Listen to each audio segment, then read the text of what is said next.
Assalamualaikum warahmatullahi wabarakatuh. Selamat malam dan salam sejahtera untuk kita semua.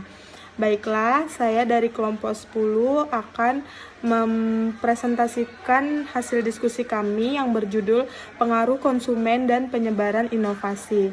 Selanjutnya, saya akan memperkenalkan anggota kelompok kami, yaitu ada Akbar Aminsyah dan saya sendiri Iin Hermianti dan Tirana Dijiera Puspita.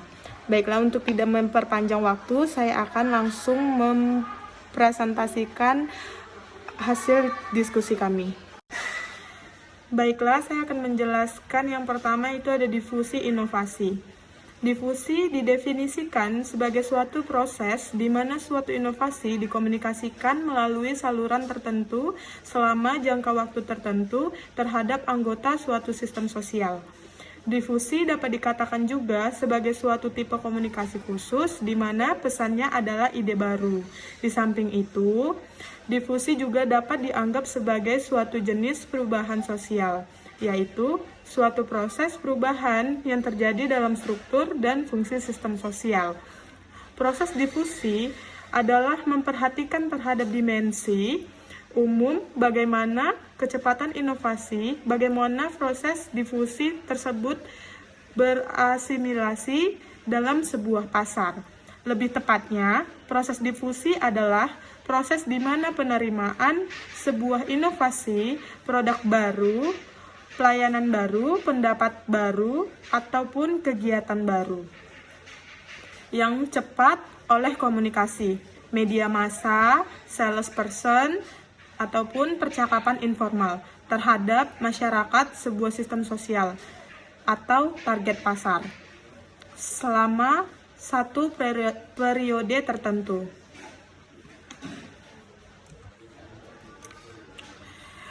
Definisi ini termasuk 4 elemen inti proses difusi. 4 elemen itu sendiri ada inovasi, saluran komunikasi, sistem sosial, dan waktu. Definisi ini termasuk 4 elemen inti proses difusi. 4 elemen itu sendiri ada inovasi, saluran komunikasi, sistem sosial, dan waktu. Baiklah, saya akan melanjutkan penjelasan dari Iin. Pendefinisian mengenai arti sebuah inovasi produk atau sebuah produk baru bukan merupakan tugas yang mudah. Bermacam-macam pendekatan yang digunakan untuk mendefinisikan sebuah produk baru diklasifikasikan sebagai definisi yang berorientasi terhadap perusahaan, produk, pasar, dan terhadap konsumen. Berikut terdapat 3 tipe inovasi produk, yaitu yang pertama berkesinambungan, yang kedua berkesinambungan secara dinamis, dan yang ketiga tidak berkelanjutan. Adapun 5 karakteristik inovasi menurut Roger.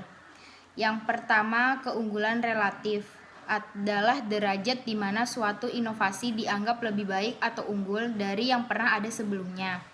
Yang kedua, kompatibilitas adalah derajat di mana inovasi tersebut dianggap konsisten dengan nilai-nilai yang berlaku, pengalaman masa lalu, dan kebutuhan pengadopsi.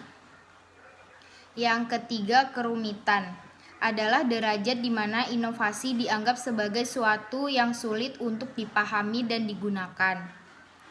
Yang keempat, kemampuan untuk diuji cobakan adalah derajat di mana suatu inovasi dapat diuji coba batas tertentu. Yang terakhir, kemampuan diamati. Kemampuan untuk diamati adalah derajat di mana hasil suatu inovasi dapat terlihat oleh orang lain. Terima kasih kepada teman saya yang telah menjelaskan. Baiklah, saya akan lanjuti tentang proses pengambilan keputusan konsumen. Dari yang bisa kita lihat adalah pengenalan masalah atau kebutuhan dan keinginan. Dan selanjutnya pencarian berbagai informasi Diteruskan dengan evaluasi berbagai alternatif merek produk, pilihan atas merek produk untuk dibeli, dan evaluasi pasca pembelian. Dan di situ dikembalikan lagi kepada feedback, yaitu umpan balik. Diteruskan dengan tingkat pengambilan keputusan. Menurut Schiffman dan Kano 2012, dalam rangkaian usaha yang berkisar yang paling tinggi sampai paling rendah, kita dapat membedakan 3 tingkat pengambilan keputusan spesifik. Antara lain, yang pertama adalah pemecahan masalah yang mensyaratkan respon yang rutin. Yang kedua, pemecahan masalah dengan proses yang tidak berbelit-belit atau terbatas.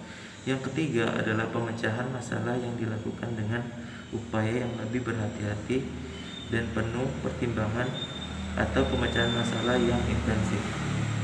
Baiklah, sekian dan terima kasih dari presentasi kami. Baik benarnya saya mohon maaf kalau ada kata-kata yang kurang atau salah. Assalamualaikum warahmatullahi wabarakatuh.